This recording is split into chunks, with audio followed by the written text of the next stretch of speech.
香港作為一個國際都會，周圍都有以玻璃幕牆設計嘅大廈，充滿住現代感，但背後就令香港人每日都生活喺太陽底下嘅巨型反光板。玻璃幕牆係近20年嚟一種美觀又新穎嘅建築方法。除咗喺商業區嘅寫字樓大廈同酒店外，玻璃大廈亦都開始入侵民居。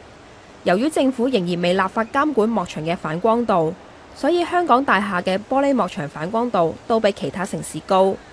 以美國為例，允許嘅反光度只得27%，而上海嘅標準更加嚴格，唔可以高於15%。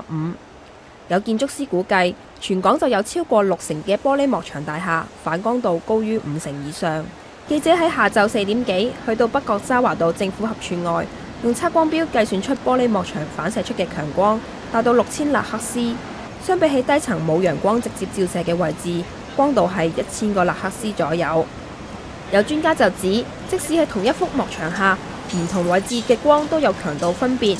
如果人嘅瞳孔跟住光線放大同收縮，會令到對眼好難適應，覺得好疲累。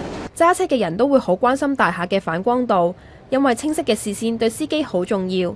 反光會令到司機嘅眼出現黑影，稍為唔小心就可能會引致交通意外，影響道路安全。ONTV 東方電視新聞台報導。